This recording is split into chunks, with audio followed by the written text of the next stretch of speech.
All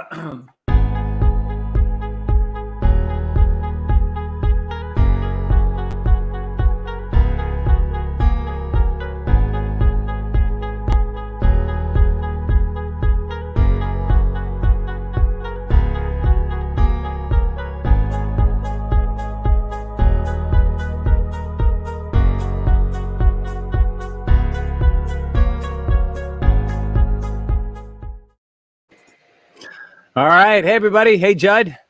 Hello, Rob Nelson in Florida. Hey, Judd Dunning in COVID, LA.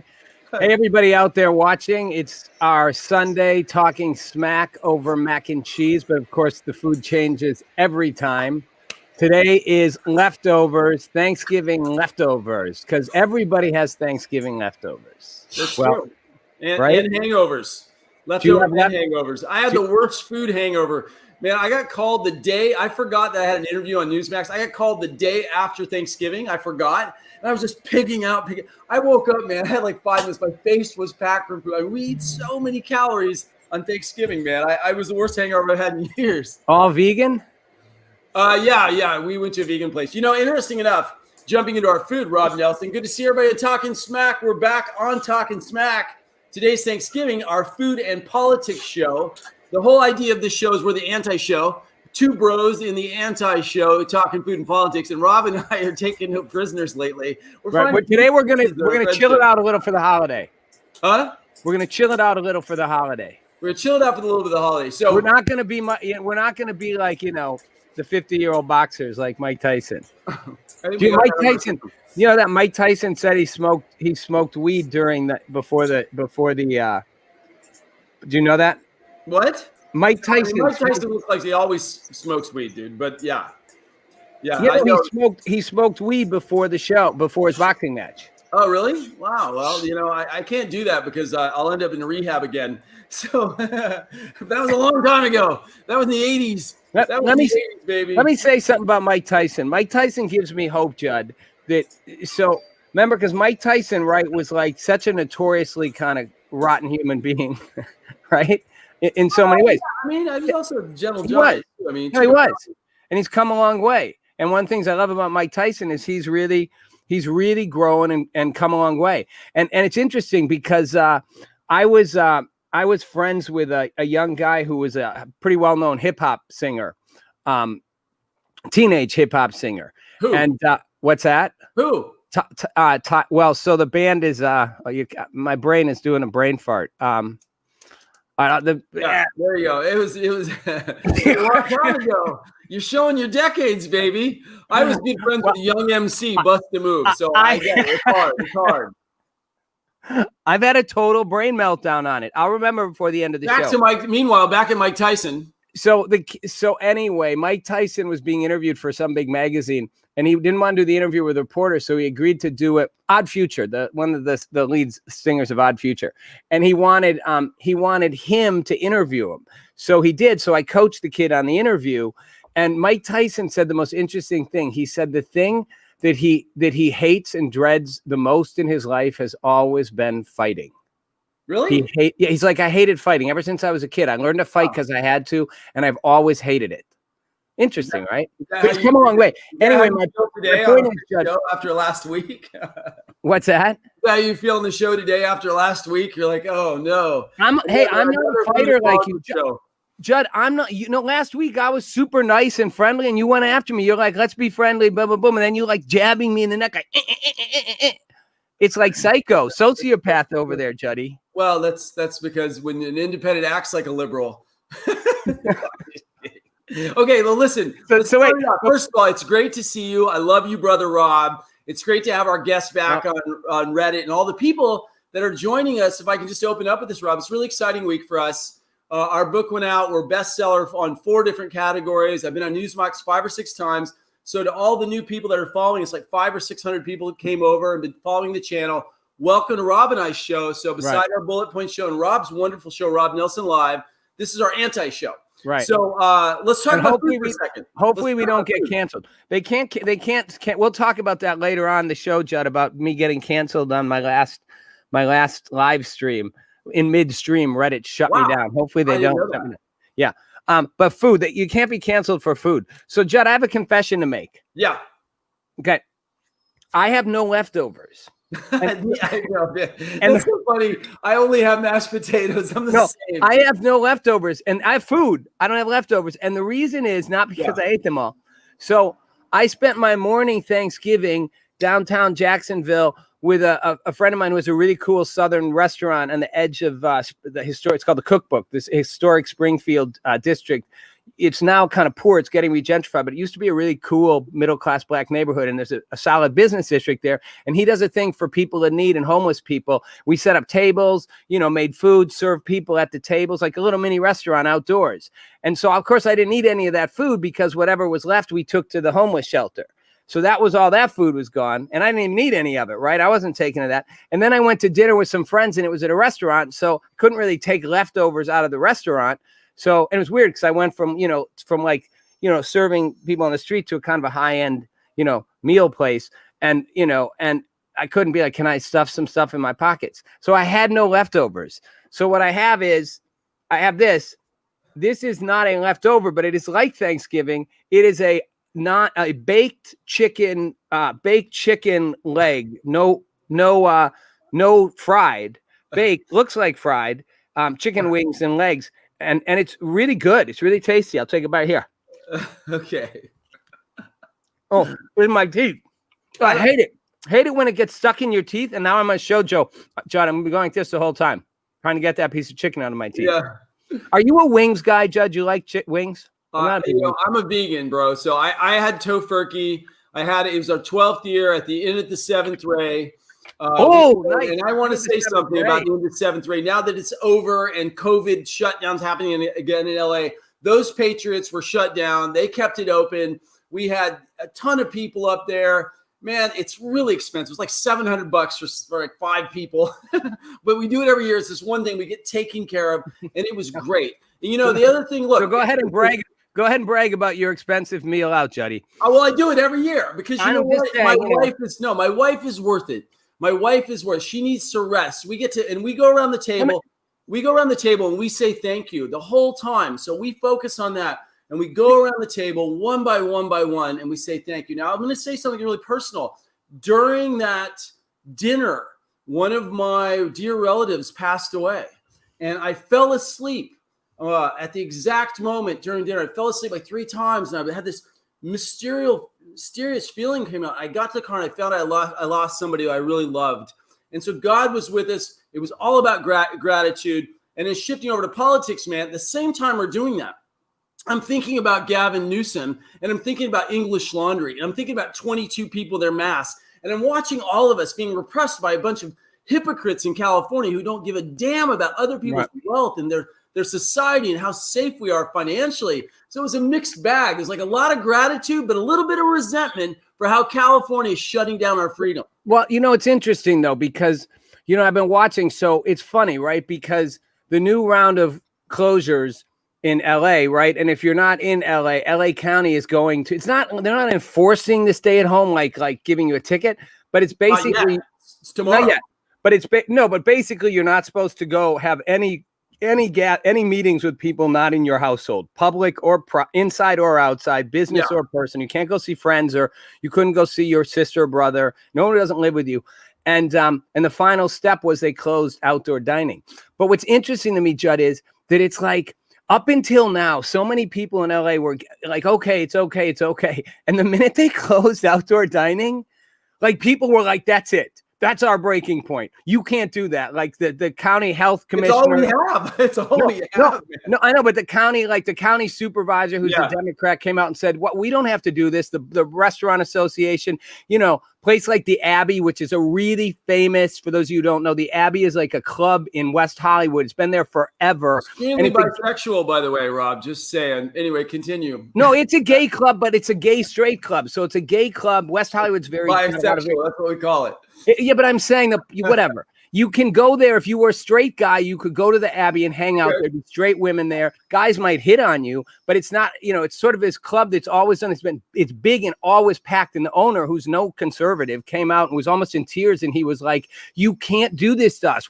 We've been here like 50 years. We're going out of business. But what's interesting to me, Judd, is it's like the restaurants got people. And it's sort of like, for people who were just like, we all have to do this for the greater good. And suddenly it's like restaurants was your breaking straw, like, which to me says maybe you were okay because you could stay home and you got money from, from the COVID relief, and you could, didn't have to work, and you could go out to dinner. But if you're a family that lived in downtown LA with your kids and you don't have a lot of money and you don't, you lose your job, the kids are at home, you can't do daycare.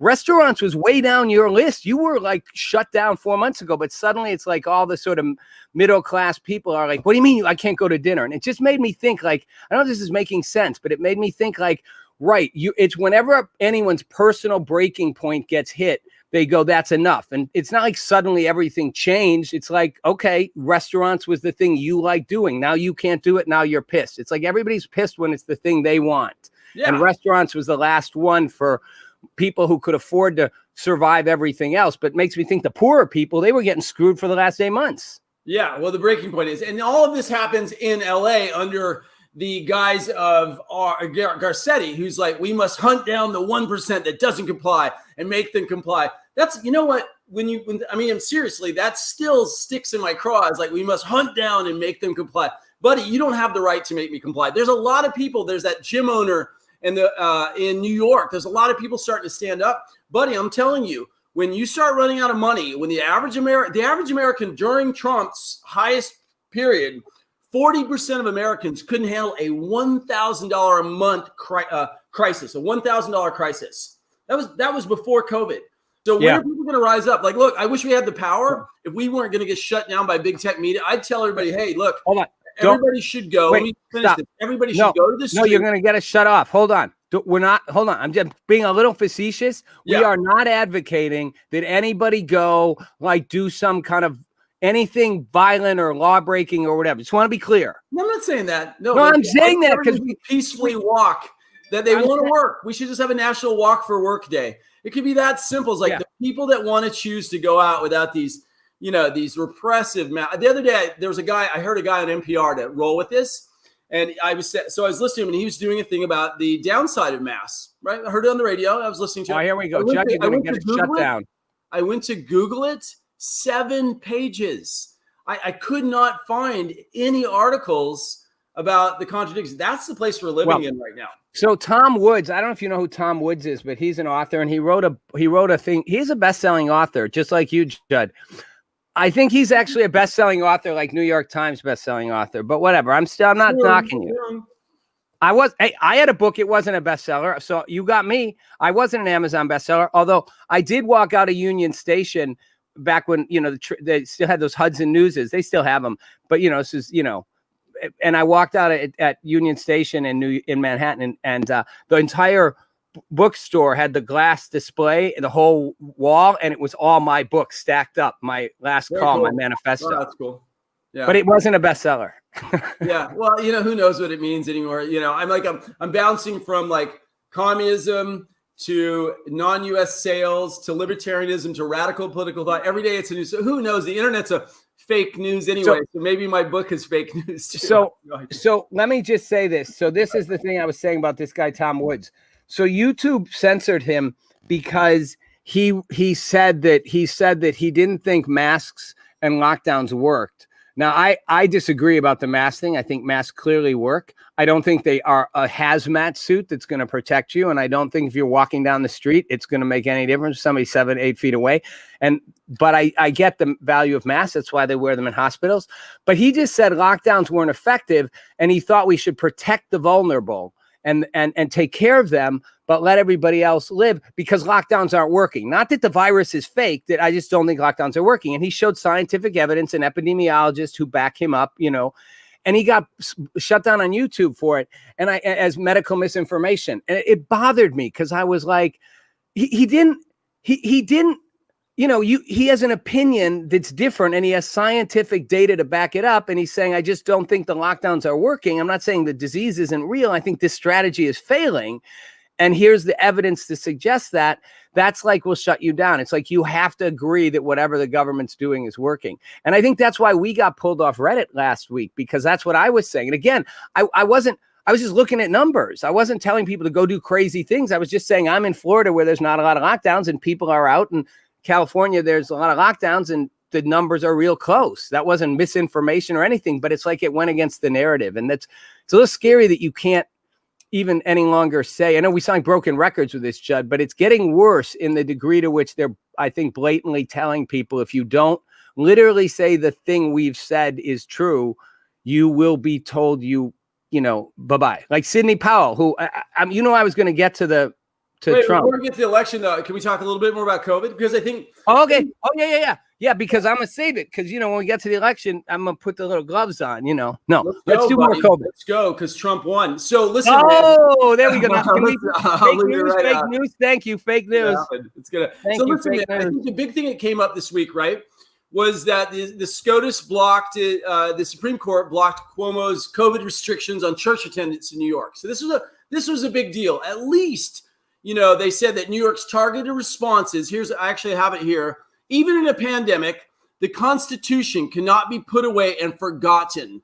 The restrictions at issue here, by effectively barring many from attending religious services, strikes at the very heart of the First Amendment's guarantee of religious liberty. So listen, man, that was a win this week.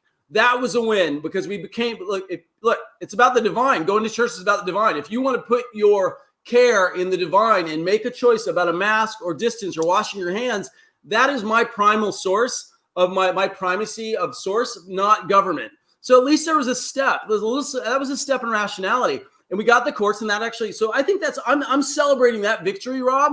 And I think, look, the vaccine's around the corner. We know this has been politicized. How long are we going to be North Korea? How long are we going to be in this situation? I think it's coming to an end because they're coming out, and I think that people have already got their objective. Biden wouldn't have won without COVID. The left is going to back off and try to open up the economy. I don't agree. See, okay. And I think it's been politicized, but I don't agree, Judd, that the left. I was in your camp for a while, Judd. I was in your camp that I thought the minute. I remember that night in the tent. That's true. Oh no, different camp. Go. Did I forget about that camping trip, Judd? Was I drunk? We didn't have sex, right? Like Blazing Saddle. We didn't have sex, right? We went to the Abbey first, and then.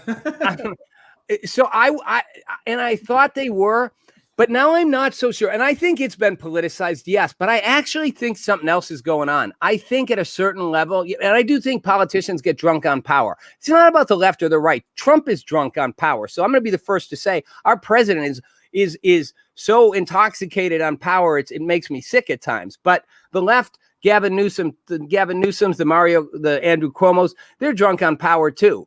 And, clear example of that is, the way Cuomo reacted to the reporter saying the schools were going to be closing. And he's like, you don't know what you're talking about. Get your facts straight. You're an idiot. Basically totally calling him out, like in an aggressive a-hole way. And the reporter was right. Like an hour later, de Blasio closed NY City public schools. But my point is, one of Cuomo's former aides who writes for The Nation on left, Alexis Greenwell is a lefty, works for Cuomo, and basically wrote an op-ed, a funny op-ed. She called him making fun of Cuomo because she's like, he's really a dick. Like the media is in love with him. The national media praises him.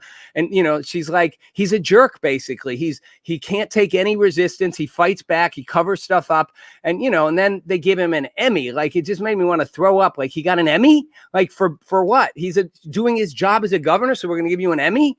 Like for television news reporting to the public. But my point is, I think they're drunk on power too. But my point, and I'm sorry it took me a minute, Judd, but my point is that I don't think these guys really, I think they've convinced themselves at some level that what they're doing is necessary. And at that level, I'm not sure they will just suddenly lift it all up, because I think they genuinely think this is the only way. I think they genuinely think we have no alternative but to do this. I think they're wrong. You think I'm crazy, but I don't think it's just, I I don't don't think think it's just going to suddenly be like economy's open. I don't think you're crazy. I think COVID is giving politicians the ultimate hard-on of power that they've wanted forever. I mean, Right. come on, man. We're violating constitutions Yeah. left and right. Look, and I just want to say for the record, I believe that COVID is a real disease, right? But I'm not afraid of it. Superman could not lick doorknobs faster than I can, Rob. I'm telling you, I am not scared of this disease. Well, I think that we've been brainwashed. I think people are going crazy over it. I think we've abused it. And do I want to wash my hands? Do I want to do everything? Look, there's been so much miscategorization. I was in the hospital, I told you the other day, and they were like, oh yeah, make sure to put the flu on this. I heard them say that. I'm like, I don't have the flu, man. I mean, there's too much going on right now. So let's roll this back. Look, when do you think we're going to open? My biggest fear is I don't want to smell my own breath for 9 more months, bro. well, you listen. I'm so sick of my own breath. Listen, this is why it's not just Biden. Biden won. I know we're going to get to that in a minute. You think Trump's still in it. Trump's lost. Thanks for coming to the show, everybody. It's been great to have you. Trump's lost. Signing off. Judd's in the same denial he accuses people. Denial ain't no river in Egypt. But the thing is, they're closing places like LA County down. They're not doing that at this point. Political. Biden's won. They're closing down even more, and people like they think this is what they have to do, or they're drunk on power, or it's some combination. They can't see the light of their own mistakes. But they're not going to open LA up before the end of the year, at best, if not after that. And you've got an entire city now, business community starting to go, we can't survive this. But I don't think they are just going to pop back open. I think the case numbers are going to go up, and they're going to keep closing down because they're not going to listen to people like me who say, look at places like Florida that aren't doing that. We're no worse than you. They're stuck. I'm not saying the numbers aren't going up. They are, but that's going to happen if you let people out. The only alternative is going to keep everybody locked down forever. I said that at the beginning. Well, I want to thank our Gary Borg, who just joined us. I think it was a great point. Unfortunately, although it made politicians play chess with people's lives, it also made social media a great condition to make misinformation lots more. Thoughts? Hey, go ahead and post. Bruce, how about our producer, Bruce? Are you in the house? Bruce is in the house, ladies and gentlemen. Go ahead and produce the new President Trump tweet. Can you put that up there? Yeah, let me pull it up. How you doing? Look at you with your celestial background. I didn't know you were into astrology and astrology. All right. Meanwhile, what do you like to do for the holidays? So this is a sad answer. I like to work. I'm not kidding. I love doing this. I used to do radio at KBC in LA. You know this, Judd, I think. Maybe you don't. And I do a radio show, and I would fill in for KBC was like a big station, the biggest second, 2 biggest stations in LA, one of the biggest in the country. And they had a lot of syndicated people on. So I'd fill in for Larry Elder. Hey, Robbie, look at my eyes. Look at my eyes. You're up in your left cortex of genius, and I miss your eyes right here. Am I not looking at you, Judd?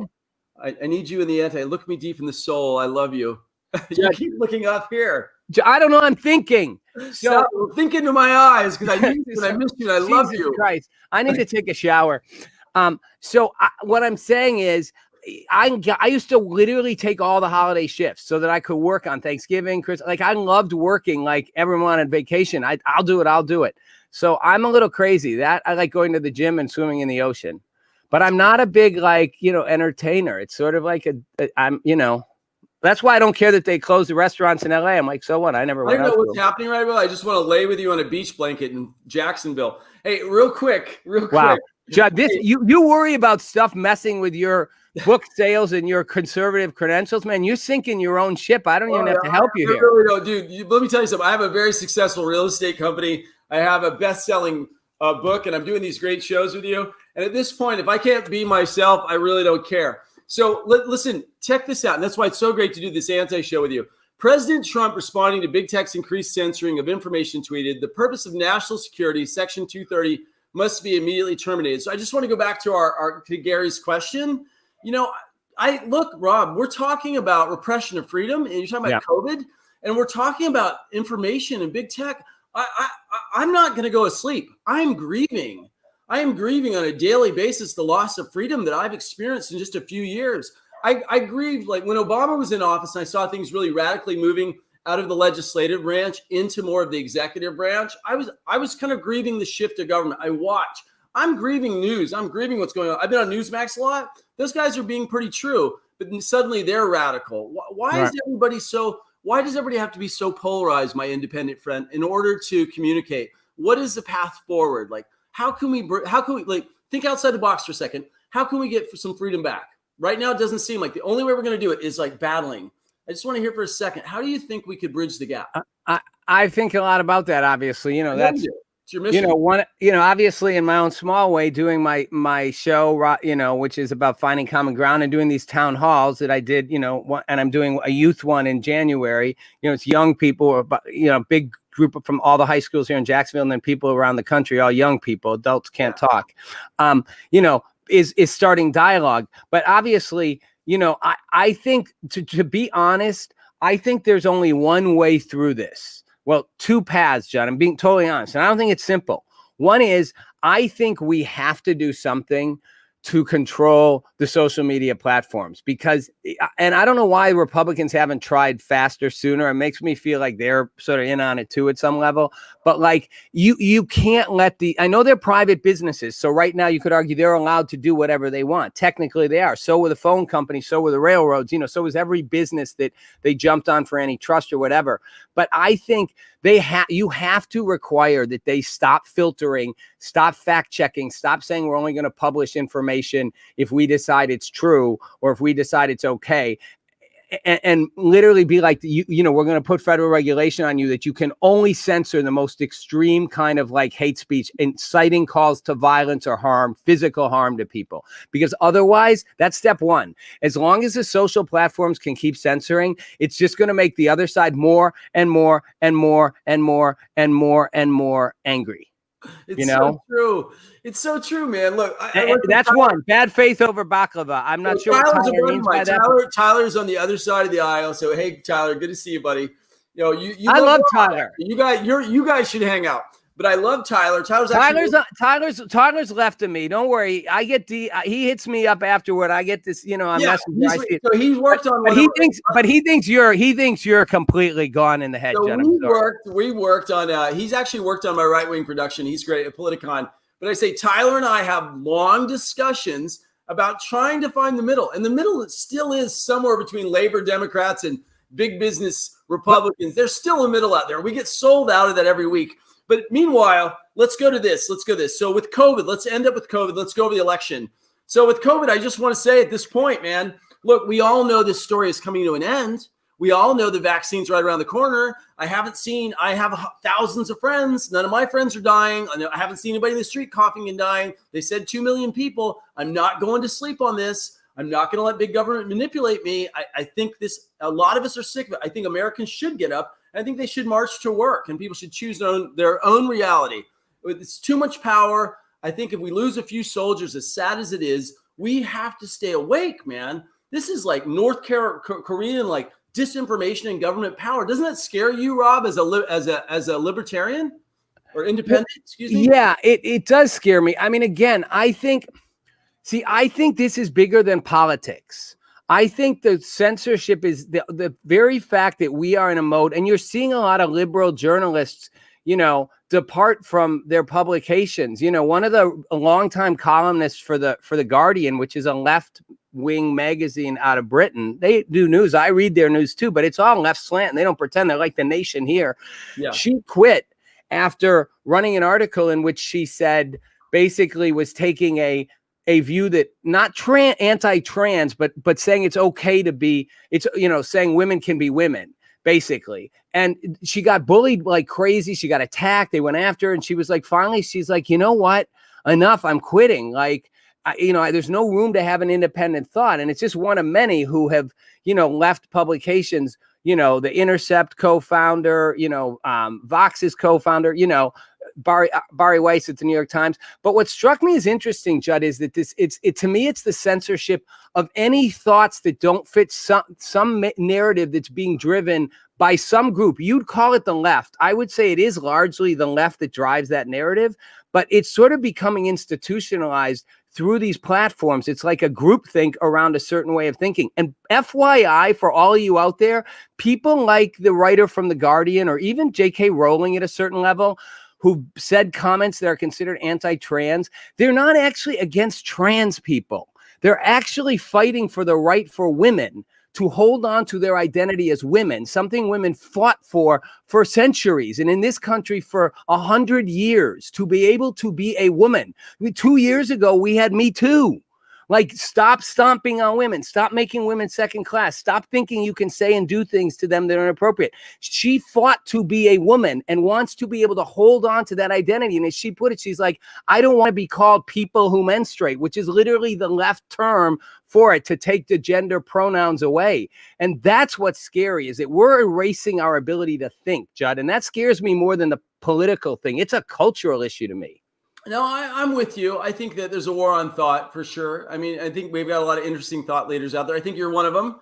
I think you're trying to, you guys go watch Rob's show, Rob Nelson Live. I think it's great. It's one of the reasons I'm here. I respect Rob. I really liked our arguments. I like that we don't agree. That's the American way. Yeah, but, and and you should be able to. That's the point. We should be able to disagree as radically as we want and let people decide. I do eat comfort food out of occasional frustration because. By the way, can we take a minute? This was my second offering.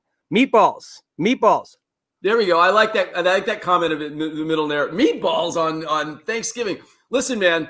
But the thing, I just put some of this stuff up for producer Bruce to put up. But look, in Germany, the police are arresting anti-COVID doctors. We have kids getting really angry and uneducated during. We have pressure on the families. We're destroying wealth. This is a crisis. I want, and we'll pivot on this. Hey, man, I'm fighting for Trump to win. Okay, hold on. Before you pivot, I just want to say one thing. I hate that this gets called anti-COVID, that you just called it that. I am not anti-COVID. Some people are. Some people are. I am not. I want to be really clear. COVID is a really infectious, deadly disease. It spreads fast. Yeah. It spreads wildly. It does crazy things to people. It's like a super flu, and we don't have a vaccine. It's a very. What do you mean? I'd rather be anti-COVID than pro-COVID if it's killing people. Very, very, very bad disease. I simply don't think the strategy we have employed is working in certain states. The infection rate is less than 1%. Let's not fuel this fear narrative that's going on there. This thing's been hijacked. And look, the flu season was like 80,000 at its max. Let's just be rational. Flu season 80,000 at its max. We're 3 times over, but we're also twice as long. So it'd be 160. So 160 by 280 in deaths. Look at the ratios. Come on, man. This is like people are selling. No. This is where you guys get in trouble, Judd. This is way worse than this is way worse than a flu. And that's the point. It doesn't have to be because you don't think the strategy is working. This is a terrible disease that's killing a lot of people. And I get to go to work. So what? Go to work and put on a mask. Stop us from working. Stop getting in the way. Americans don't need to be shut down right now. They need. I agree. They need to be allowed to operate in freedom. I agree with you, Juddy. My freedom is as important as my life, my sacred honor, my life, and my fortune. People are forgetting. You know, what about me? Happens like that. Your wife. Wait. What about me? Your sacred honor, your wife, your fortune, and your show wife. Hey, stay away from my wife. No, I'm simply saying it doesn't have to be anti-COVID to say I don't think the solution you're employing is working. This is a disease put us in a terrible spot. Protect the most vulnerable at the expense of keeping everybody else locked down, or let everybody else live and put the most vulnerable more at risk.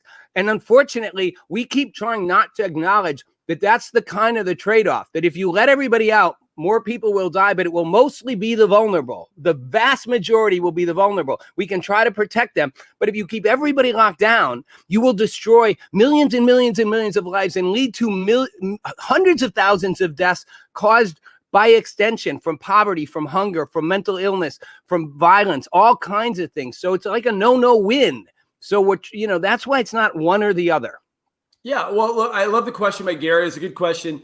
I think the thing we have in the background is what is the long-term stress going to be on the family and the family dynamic? At the beginning, I know a lot of rabbis said like, hey, it's good. The world gets to slow down for a minute and come together and heal. And that was just for a short amount of time. I agree. There was something special. There's something special about the lack of traffic in LA, by the way. I'm still I'm anti-traffic. It's all back now. I'm anti-COVID and anti-traffic. Where's everybody going, by the way? Everything's closed, and yet there's friggin', rush hour jams on the 405. Where is everybody going? Well, you're in Jackson. It's not that bad, right? It's No, nice right no. now. I was in LA 2 weeks ago. I was traffic jams everywhere again. That's because nobody's listening to the shutdown anymore. We all have to survive, and that's really where we're going. Because if you look at people on the street, they're not just running around. There's people out there being productive. So my point is, let's open up the state. There enough states are there. Let's work with our citizens through individual liberty to make conscious choices. The bigger the citizen, the smaller the government. As Dennis Prager so aptly said, get out of my business. Okay, get out of my. I don't need you to tell me how to be healthy. F off. Is this? Listen, I'm a libertarian. I don't like people telling me, what I can or can't. And by the way, that's why the libertarian in me, I don't want people telling women they can't have abortions. That's their body. You can define a point after which you say no. But to say I can't have an abortion at 3 months, it's my body. It's your body. We're going to go pro-life? Really? What? No, I don't want the government. The government does not get to tell you what to do with your personal choices. Yeah, okay, but in the federal system, then can the states, Rob? Can the states tell a woman what to do with their body? Because that's currently, if Roe versus Wade came off the table, I don't believe the government. I'm asking you a question.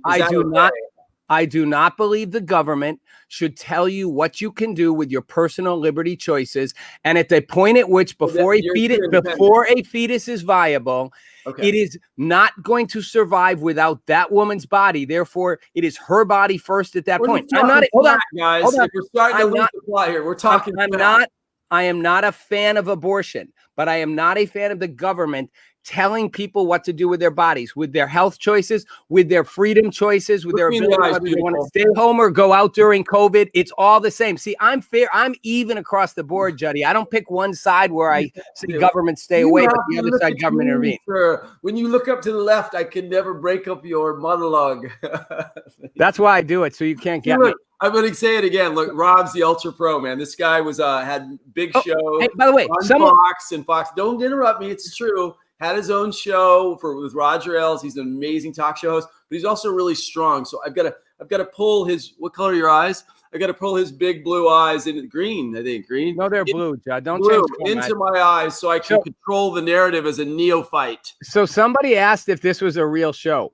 And then they said, like on TV. So yeah, it's a real show. It's not on TV. We're on streaming platforms. We're streaming on multiple streaming platforms. It's talking smack over mac and cheese. It's interactive. We do it every Sunday. Food and politics. Two friends. One, me, the independent, clear-headed, sort of level-headed, fair thinker, and Judd. No rules. And Judd, the far right conservative, who's brilliant, but can only see his side. No, I'm kidding. That's Rob's opinion. That's not true at all. That's not true. So, yes, you can ask silly questions. Look, this is the show. Like, I want to say right now. Yeah, absolutely. Yes, you can mess with the flow. It's the anti-show. Go ahead, ask a silly question. Let's talk about this. When you sit down with your friends, this is how friends really talk. Rob and I are friends. So, I'm telling you, the less that we want to look good on this show, the less that we want to make points. The more that you get confused, the more that you find your way. That's really what politics are about, dude. Right. That's what we're doing. That's what we're doing. We're just having a good time. Think of it, eating food, talking. Think of it this way. Like Judd's right. It's like friends. Judd and I are super political. So when we sit down together, like at his house, we actually do this. This is what we talk about. So someone else may sit down with their friends and talk about, the Housewives show. Or talk about sports. I talk about sports too, not a lot with Judd, but with other friends of mine. But it's like, so this is just us getting into it. And if you're into food and politics and culture, this is a place for you to have fun with us. And for one moment of business, can we share about my book? I want to talk about my book. You already talked about your book, Judd. You want to talk about it again? It's the coolest week. Okay, liberal, I'll do it for you, Judd. Judd wants to self-promote. It's like a guy trying to get a date. I want to talk about the experience, man. 13 and a half Reasons Not to Be a Liberal is Judd's book. It's become an Amazon bestseller in 4 categories. Now, I know those of you out there going, well, anybody can be an Amazon bestseller. No, you have to actually beat out the competition. It's not like nationally 1 million copies sold, but he's beating out all the competition in his space on Amazon. It's a provocative book. It's definitely one side of the equation. Judd's been on a lot of talk shows promoting it, talking about it. And, left or right, you should give it a look and see, if you're on the left, you can find out reasons to write your book, 13 and a half Reasons Why Judd's an Idiot. Go for it. Judd will probably, co-sign it with you. That's your If he gets promo? 50% of the sales. Well, Yeah, Judd, what I because my actually- promo's authentic. It's real. No, It's what not I like actually wanted to talk about was interesting, and then we'll pivot to the next part of our show. we're going to finish up in a few minutes, so go fast. So I want to say it was interesting. So this week, and I'm sure you used to do this a lot, Rob, but it was interesting. Like I've been like on like 5 or 6 Newsmax shows. I've got like 3 more to come. But it was interesting being in the American media and watching what the limitations were. And this is what I thought would be interesting to talk about. So you get on the air, you're waiting, to get on the air. Actually, one of the best shows was I literally got a phone call at we had a mixed schedule, and I woke up at 7:40 to be on the air at 7:45. So I run, I put my head in here, I turn the media, this huge mirror, I shatter like $2,000 worth of family heirlooms. They're like, "What's going on?" I get on the air, I'm like, "How's it going?" That show actually went pretty well because I wasn't prepared. But the point is you only have a few moments to drop thought content unless you're a premier guest. And, it really made me see with Inside the News, like people are trying to hit the points, even if it's a good show, they're trying to hit the points to further your point of view. There isn't a lot of space in what we call the media sources. There's not a lot of space for a variance of opinion because you can't have a discussion like this. I mean, people are listening to you and I right now as we're discovering thought. Like we're trying not to look good. We're showing, hopefully you're being open to my opinion. I'm being open to yours. But in the news, there was no variance really of opinion. There's like fact, point, next segment. Okay. All right. We got very little time left, Juddy. So can we do 3 minutes on Yeah, but are you going to comment on that? On what you said? Yeah. Well, I part of it went over my head, I'll be honest. I said when you're doing fast news, there's not a lot of space for discussion. It's really I see what you mean. Because news, also news is designed, most news is designed to get clicks, and it's designed to get what you'll see and react to, and the news drives a narrative. I remember talking to Van Jones, the CNN guy, on CNN. And, if you listen to Van Jones on CNN, it's like Trump is the Antichrist. And I remember talking to him after the 2016 election. I saw him at a thing at UCLA, and he was making fun of Hillary supporters. And he's like, if I hear one more Hillary supporter cry that the country's coming to an end, he's like, it's not coming to an end. And in 4 years, we'll elect somebody else. And I asked him afterward, I'm like, why don't you say that on CNN? And he's like, because CNN doesn't want that. My followers don't want that. I've got to sort of say the hard edge thing. And to me, that's part of the problem with media, and most of it is what you're saying, Judd. So, yeah, I agree. Trump, real quick, because we're running out of time. So do you want to – we each going to get like a minute. Do you want to go first? Do you want me to go first? You go first because you think Trump's still going to win. How much time do we have left here? We don't have much. We got like 5 minutes. Look, I just want to talk about it. I mean, things are happening in Michigan. Things are happening in Wisconsin. The counts are going – there's so much ballot stuffing. We're reporting on all the different violations that have happened. We always knew at the right, this was never going to be about certification. If you're an erudite news viewer, you knew it was going to be about whether we're going to kick it back to the state legislatures through the Insurrection Act. Sidney Powell is a military attorney. Flynn was just released. So I have, here's my quote. Go ahead and Bruce, put up my image. Can you put up my image from Snarky Panda, the Kraken jockey? Snarky Panda, the Kraken. The Kraken. Pulling it up now. All Hurry up, Judd. You're using up your time. Suddenly, like, what is our stream going to end? Yeah, we are. Yes, we are. We have like 5 minutes. I don't know if I want to give you the last word because you're going to be putting out. Dude, you got to let me talk because you just put out a bunch of BS, and now I'm sorry. No, come on, man. Hold on. What is BS about? What is BS about? What can I say? And verifying election law. You have to be open. You have to drop your dial. You have to not know that you know. You do not know the outcome. Chris Cuomo, can I say something? You do not know the outcome. Chris Cuomo, can I say something? No, you didn't. And you're Chris Cuomo, did you just morph into Chris Cuomo where I can't get an answer in if I don't agree with you? No, I'm going to tell you right now. Go ahead and try to drop on, but you do not have. Here's the bottom line. Here's the bottom line, Judd. Other than the fact that I think you're drinking the Kool-Aid, that's bullshit. You're not. You're worse than the Kool-Aid. You're smoking the best crack ever. Here's the thing. I'm going to just say this one time. I'm going to say this short and succinct, okay? First of all, yes, you're right about all the allegations and all this stuff. The bottom line is, if they need to show evidence in a court of law that proves that led to enough voter fraud that is provable to overturn it. They have not done that yet. if they are going to do it, they are going to have to do it very fast because they are running out of time. And Trump has now turned to blaming the courts and saying, you know, if you don't prove this, you're corrupt. And that, to me, at that point, I stopped being like, yeah, because I'm all for Trump fighting it. And I do think, I think there was massive fraud. I don't know how much of it they can prove. And I don't know if it's enough to overturn the election. If they can't prove it, it won't matter. But now he's becoming a sociopath. It's like, stop saying no matter what, because if he can't prove it in a court of law, and he's got a conservative Supreme Court majority, if he cannot prove it, it's because they do not think there was enough evidence to show what he's accusing them of. And at that point, accept their judgment. Don't say now the courts, he said, what kind of a court system is this?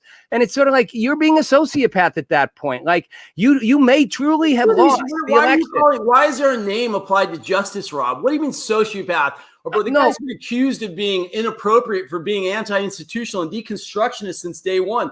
That's why we voted for him. That's why he's the most powerful president since Reagan. That's why everybody's behind him. I'm for that. He like does something irregular, everybody wants to go back in the Obama was a hidden veil of like executive. No. Oh, now you, Juddy, are taking away what you know is true about me. I have defended Trump's out of the box approach for 3.5 years. I like that he was a bull in the China shop. I like that he took on the intelligence communities. I like that he took on the media. I like that he reshuffled the deck with NATO, with foreign policy, with Iran. I like that he pushed the economy up. And I like that I used to say, I love that he tweets. I love it. He's being real. That is different than at this point insisting that if I lose for any reason, if I can't win, it's because you all either cheated and or now you're covering up the cheating. Do you have any doubt that there was cheating? Why would No, I said there was cheating, but I don't know if that cheating was A, widespread enough, or B, provable that it was widespread enough to therefore overturn it. And you have to have both of those, or you have to accept that maybe we just screwed up in letting people vote mail-in ballots. Yeah. Okay. So you want to go specifically? I mean, we don't have time to go specifically over what's going to happen. But look, you know, the state lawmakers are going to be forced back to the Supreme Court when we go through this process. And it's already happening there. And what the Trump offense is doing is they're starting to file the same case that is being pushed through to other states right now to continue this. Will we go out of time? Look, the thing that we all forget, just on a simple level, Nixon won the election over Hawaii in 1968. JFK won it, and that wasn't certified until December 26 or something. Right. So why are we rushing? It's November 29th. Nobody. So, I mean, there were so many different. Juddy, you keep saying sit on this point of view and say that you know. I'm open. Okay. You don't know, and I don't know yet. Well, I didn't say I know. I said I have not seen the evidence. They are going to court after court. Rudy Giuliani said there isn't fraud. Like, they are saying one thing to the public, another thing in the courts. They're not showing the evidence they say they have. They keep saying they're going to show it. I'm saying they are running out of time because they need to show that evidence in a court. That's simple. Look, all right, Bruce, take that giant thing down, for God's sakes. Good Lord. I just posted that. That's look, Bruce just censored me. Whatever. He can post it at the end. Put up the whatever. He censored me. I feel my own producer censoring me now. It's Sidney Powell. Is she complete? She's a accomplished military tribunal who actually defended Flynn. Why? Look at what she's saying. Just what if? Don't you want to stand in that? What if Joe Biden was conspiratorially involved? We forgot about the laptop. We forgot about everything that's going on. What if most of it comes down to ballot stuffing? Most of it comes down to blocking monitors. Most of it comes down to dead people. There's so many different ways they manipulated the vote. You can take it down now. But that's the point. Is there's so much evidence. There's so much evidence. How do you know? Judd, I didn't say I know. It's funny. You keep sticking on this one. Smoking crack, Rob. No, you just keep. Hold on, Judd. This is the problem with the left and the right. You guys, neither one will concede to someone, and I'm not the middle. I'm just independent. Neither one of you will concede to somebody saying, because this is what I went through with people about the Trump impeachment BS. And I would say the same thing. They'd be like, how do you know? How do you know there's not evidence? How do you know? And I would say, Maybe there is, but they're not showing it in Congress. They're just making stuff up. So if there really is evidence, they've had plenty of time, plenty of money of the Mueller investigation to show it. And then when they finally couldn't show it, and Mueller concluded there wasn't a conspiracy, my friends on the left said, you know what? That's not true. And that's what scares me about the right. It's like at a certain point, if Trump and his team can't show the fraud and show the fraud was extensive enough to— Why are we having this? Hold on. What are you scared Extensive enough to actually move the necessary votes. If they can't prove that, they need to acknowledge they lost. And maybe there was fraud they couldn't prove. Hey, look, not to say, not to do what we are the living left— in a time that demands moral courage and unwavering commitment to defending freedom. Yes, Judd, or no? Judd, you're saying just what the left said. I'm just saying. Yes or no? Yes and no. Yes. Time of moral courage and unwavering commitment to defending freedom. Are we not? This is a serious time. Yes. So why are you worried about whether the right is going to give up the White House in the 20? I think everybody's already said that we would do that. But no. Well, I'm bothered by Trump's latest tweets where he's basically saying Joe Biden can't get into the White House unless he proves that he didn't steal the election. And so, under the Transition Act of 2019, if the laptop actually has a connection to China, let's just say if it does, then he's not even allowed to take office. Okay, there's more than one issue going on. Okay, I see, and this is the thing. I love you, buddy. I do, but I hate the truth. I'm just talking. And I actually think you're right about a lot of things, and I wish you could, and I wish the left could do the same. I wish you could take a page from what they did wrong, which is insist they're right, even when the evidence shows they're not. And even when, I'm not saying you won't, but if and when they prove this, it wasn't enough to say, okay, to like stick to your core We're not fight. even close. We have like 3 weeks to prove okay. it. All right. Well, we're going to win. 3 weeks we'll revisit it. All right. Trump won. Nobody went to Joe's rallies. I mean, there's so many. I'm not defending Joe. You know what? Says it's real. Judd, Joe Biden didn't. The fact that no one went to his rallies doesn't mean he didn't get 80 million votes. No one went to his rallies because, hold on, let me finish. No one went to his rallies because Joe Biden is a joke. They voted for Joe Biden because half the country hates Donald Trump. You didn't have to. Joe Biden could have been dead, a stick figure. They would have voted for him because they didn't want to vote for Trump. Those votes aren't 80 million votes for Joe Biden. There's 75 million votes against Donald Trump. There's the point. I think Jimmy just nailed a great point. What we're concerned about is pandering globalism and the deconstruction of our country to China. We're concerned about cancel culture. We're concerned about critical race theory, identity politics. We're concerned about no longer trying to make America suck again and socialist again versus be great again. A lot of good things happen. We had a strong economy. Right. We want to get away from COVID. I agree. I want that too. I want those same things. I'm concerned about all those same things. So here's the bottom line. We're almost out of time. My last thoughts. One, Trump's finally going to concede, say the election was stolen, be a sociopath, egomaniac, but he's going to announce the week Biden is inaugurated, maybe the day that he's running in 2024. That's what you think? Yep. And that's what I think. And my final thought to your question of how do we make things better is I honestly think it's going to start one-on-one. I'm not being too kooky about this when I say left and right kind of meeting and coming together. When I was out giving out that Thanksgiving food to homeless and people in need, when I'm out doing my stuff here, I find I can talk to people of different colors, of black and white, rich and poor, left and right, and we can start having dialogues and actually about real things because we're not stuck in a you're right, I'm wrong thing, and we can actually find some common ground. And I think it's going to start having those dialogues. We have to. With my point as well is do not fall asleep. I see what Tyler is saying. Do not fall asleep. People were laughing out loud at the irregularities that were happening in the voting structure. People are laughing and amazed.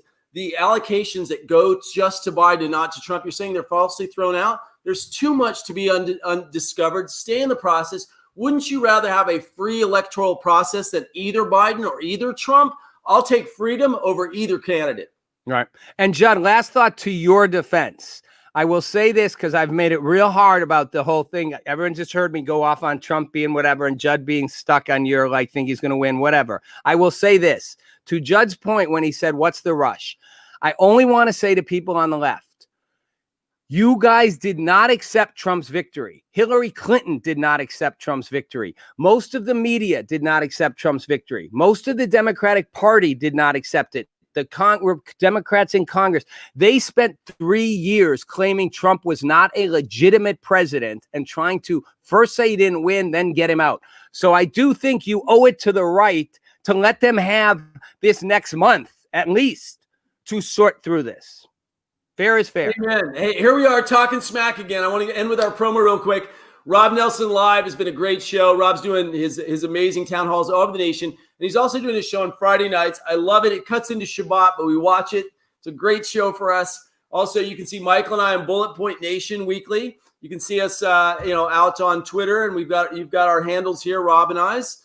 And we're going to keep talking smack every week. The anti-show, we got to go. We'll see what food we bring next week. A vegan option for me. We'll take suggestions, by the way. We'll take food suggestions. We will take food suggestions. All right, you guys. Thanks for watching. Share this. Love y'all. Bye.